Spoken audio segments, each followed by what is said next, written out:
निवडणुकीसाठी 22 गुंठे जमीन विकली, पण थोडक्यात पराभव. सारं गमावलं तरी निष्ठा कायम. शिवसैनिकाच्या डोळ्यातील अश्रुपाऊस. शिंदे पितापुत्र गैवरले.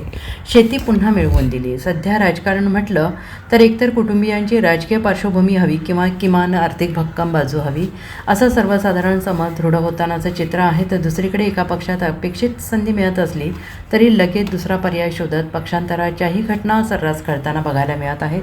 मात्र या साऱ्यांना छेद देणारी आणि पक्षनिष्ठेचं उदाहरण घालून देणारी एक हृदयस्पर्शी प्रसंग नांदेड जिल्ह्याच्या राजकारणात घडल्याचं समोर आलं आहे. राजकारणात अनेक मोठे नेते, मोठ्या सभा, मोठमोठ्या घोषणा नेहमी चर्चेत असतात, पण एखाद्या सामान्य कार्यकर्त्याच्या डोळ्यातलं दुःख ओळखून त्याच्या पाठीशी उभे राहणारे नेते फार कमी असतात. आणि ही गोष्ट आहे भोकरच्या एका निष्ठावंत कार्यकर्त्याची.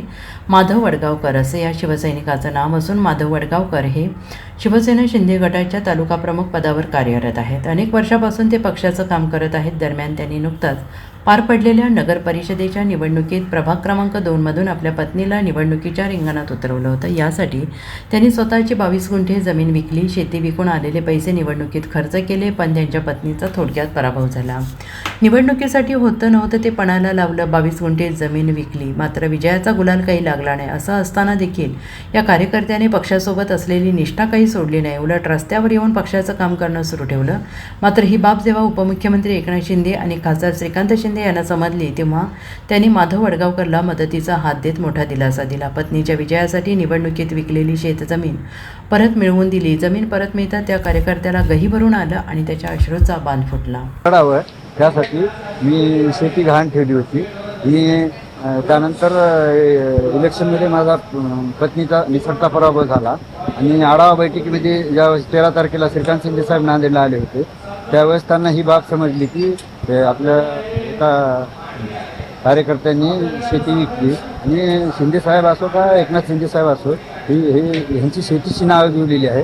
त्यामुळे त्यांना शेती विकली ही बाब खटकली आणि त्यांनी मला लगेच बोलून घेतलं तर असंच काय झालं काय नाही. मी सांगितलं असं आहे ते दिली काय नाही. साहेबांना म्हणजे तसं नाही, ठाण्याला येईल, ठाण्याला बोलावून ती शेती संबंधित टाकून परत.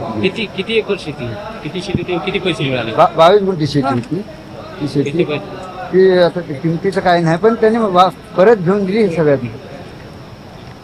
पैसे खूप लागले, पण देणारे बी दातृत्व शक्तीवर पाहिजे ना. कारण मी आतापर्यंत 30-35 वर्ष समाजकारण राजकारण केलं, पण मी एकनाथ शिंदे साहेब, श्रीकांत शिंदे साहेबासारखा नेताच बघितला नाही. कारण बोले तसाच आले त्याची वंदावी पावलो. राजकारणात खूप आश्वासनं खूप ढिगभर देतात, पण इतभर बी माणूस काही करत नाही. पण ह्यांनी न बोलता सुद्धा, आणि कोणालाच माहीत नाही, आमच्या आमदार साहेबाला माहीत नाही, जिल्हा प्रमुखाला माहीत नाही की काय केलं काय नाही, पण शेती त्यांनी परत घेऊन गेली. Bureau report, SPN Marathi.